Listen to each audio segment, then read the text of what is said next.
fairly new team in the Big 12. You got Arizona as well as new Arizona head coach Brent Brennan is steering the ship as the Wildcats venture to their new home in the Big 12, equipped with a top 25 caliber roster and realistic hopes of winning a conference title and a place in the college football playoff. And here to fill us in on all the spring happenings in Tucson is Jason Scheer from the Wildcat Authority. Jason, we appreciate you joining us, and I'll give you a softball right off the cusp.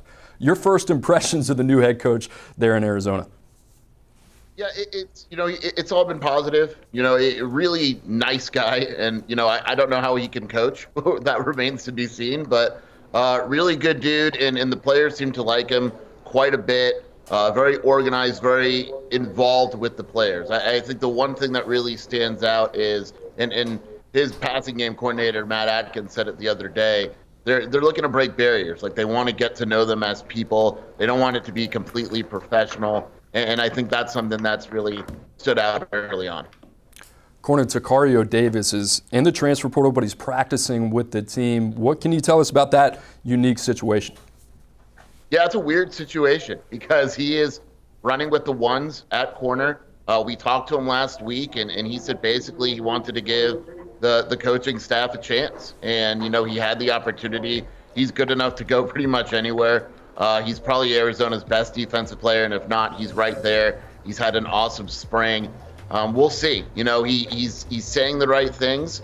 He's given indications that he's going to stay. I know when he entered the portal, he had a do not contact tag. And the thought was, he's guaranteed to go to Washington, but that never happened. I assume Washington, wants him. I assume a lot of schools want him, but, we'll see. I know that Arizona has done a nice job basically recruiting him. He's running with the ones. He has a big role on the defense, and he's probably the most important aspect of this cycle for Arizona in terms of retention. Coach Brennan's got a lot of holes to fill, especially on the front seven, and obviously you lose Bill Norton. That's a tough one. How do they feel currently about the guys that they have in that room, not only the defensive line, but at the linebacker position? Yeah, the defensive line, they feel probably better than I expected them to feel. They added a guy from UC Davis, Chuba Mai, who is like 340 pounds, and he's been probably one of the biggest surprises of camp. He's legitimately good. He'll probably start. Isaiah Johnson, they've had him on the roster for 2 years, and he's battled injury, but they like him quite a bit. But there's no doubt they have to add depth. I mean, they just do. Even if they like the front two, which they do, that behind him, there's kind of a big drop-off. They lost quite a bit. I mean, they lost Upshaw from last season. He was the team leader in sacks. They added Trey Smith from San Jose State. They hope that he can fill the role. Linebacker, they returned Jacob Manu. There's kind of a youth movement there. I could see them adding some older players.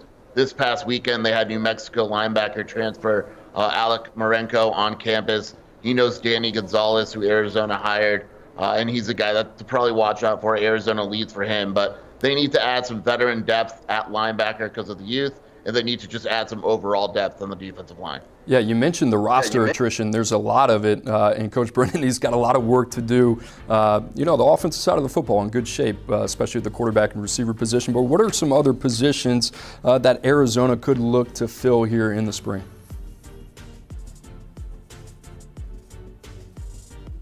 Yeah, I think overall, like you mentioned, the receiver and the quarterback is good. They need offensive linemen. They're preparing to lose a couple.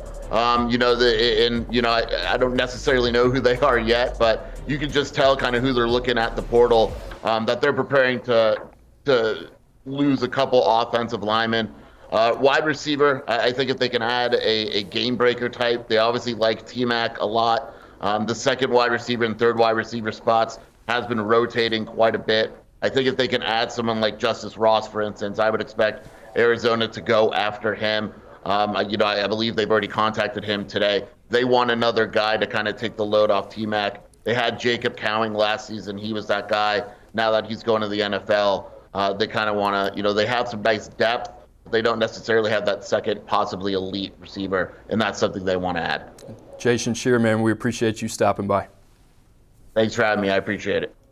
Absolutely. Guys, Arizona, interesting team when you think about it, right? I mean, you think about the job Jed Fish was able to do in a short amount of time, turning around that program, now coming off a double-digit win season. A lot of holes to fill for Brent Brennan coming over from San Jose State. Carl, I want to start with you. I'm talking about the strengths of this program. I think you can go maybe two different ways here, whether it's quarterback or receiver. You're going to go with the guy that I think is quickly becoming a household name at the receiver position. McMillan staying at receiver is huge for him, and I'll let other guys get into the other position, but getting him to stay with the talent level that he has, and you got a lot of holes to fill, that's a big one because you don't have to address that position. And I think the wide receiver room, that gives him a good start. They still need to add some other pieces.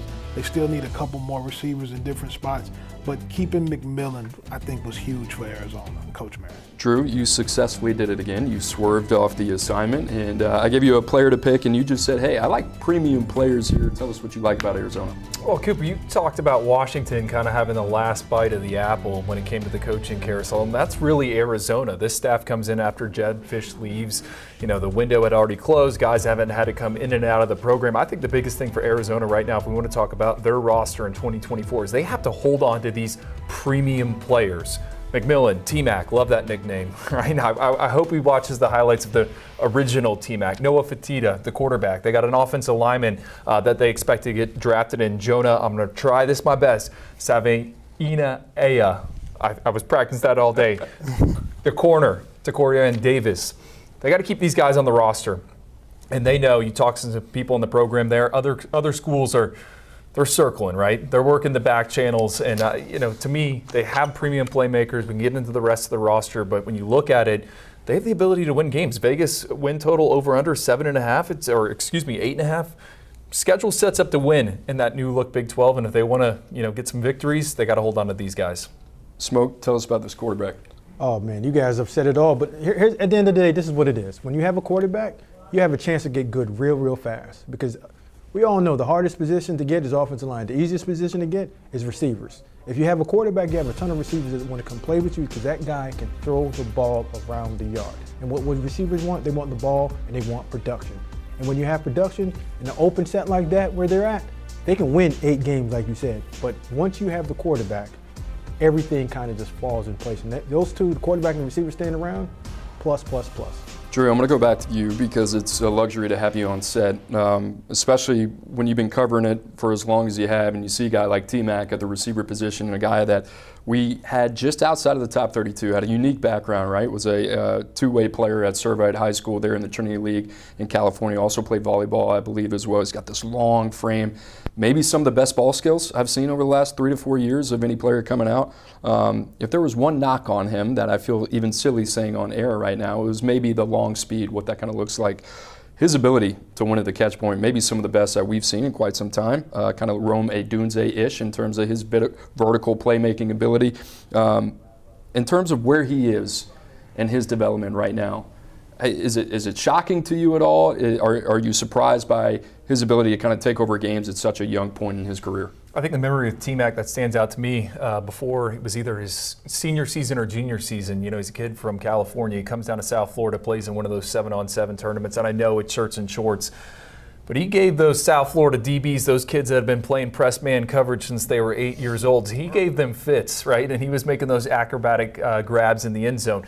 I'm surprised he's had so much success, and then you think about them moving into the Big 12 where it's a league where they throw the football around. I think he's going to have a ton of success. And really with him, the fact that he's stuck with Arizona, we continue to talk about all these players moving around in the transfer portal. He's one of those guys where, do you want to get paid now or do you want to get paid down the line with the NFL? And he's had a unique decision to make. And really, so far it sounds like he's staying at Arizona. I'd be shocked if there weren't people that have tried to make some runs at him. And he seems to be locked in with the Wildcats. We'll see if it sticks with that. But he's one of those guys where, man, if he goes somewhere else, you can't really fault him, right? Take the money. Turning point for Arizona in that program. You want to talk about why recruiting at the high school level is so important. You take away Noah Fafiti, you take away T-Mac from that program. What's the trajectory, right? Not to say that Jed Fish hasn't done great things during his time there in Tucson, but you think about how they built that roster, those two guys were a huge part of that. Elijah Rushing was a guy who ended up as a 5-star, was from Arizona, was committed to the Wildcats. You kind of wonder, right? Those are like game-changing fits for those programs. I love their roster construction, how Jed Fish had done it, right? You said it, notable guys from the high school ranks. That's kind of your NFL draft. And then they would go out and get these impact transfers from lower levels, guys that would transfer up. We continue to mention the group of 5 up into the Power 4 now. And they would even have to go after some FCS guys. Jacob Coing, the wide receiver, that was a big win for them. I think more schools, as we get it further along in this transfer era, are going to kind of default to that. Carl, on the flip side of this, we talked to Jason about some of the positions that they need to address. What do you think biggest need for Arizona? Running back, you want to try to get a game changer at running back, a guy that can take the ball and go downhill for you and have some production. Even though you have your passing game set, late in ball games, if you can't run the ball and close out games, it can be really tough to win. So you want to try to address the running back position in this window if you can. He brought up the running back position. I was talking with someone there. They like the New Mexico transfer, Ja'Cory Krosky, that's coming in. I also got a kid from San Jose State. I think he's absolutely right, though. What's going to free up that passing attack? It's going to be the run game. And again, they got to keep these guys committed, keep that core in place.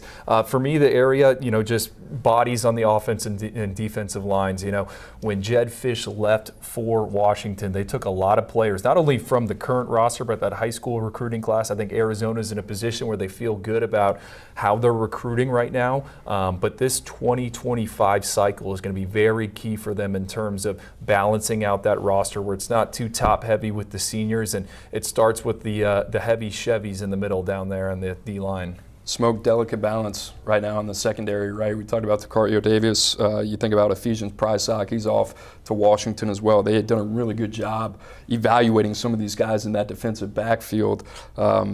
How tough is that going to be? I mean, any given situation, obviously, when you have a youthful, inexperienced secondary, but how hard is that for a first-year head coach to go in and completely replace a secondary when you're not at a place like Alabama? Well, it hurts more when you don't, like you just said, Drew, you don't have that edge rusher that can speed the process. And when you've developed your own, it hurts a lot more to see that we're the ones that got these players to where they're supposed to be and abruptly just leave us and we got to start back over again. But you know what? If they did it once, they can do it twice. And I believe they have the right formula to do that. But right now, as a weakness, that secondary is taking a hit because you know what they're going to do in that conference. They're going to chuck the ball all the way around the field. Well, guys, we appreciate Jason Scheer coming on to talk some Wildcats. And like I said, you can find wildcatauthority.com for all your latest news on the Wildcats in football and recruiting.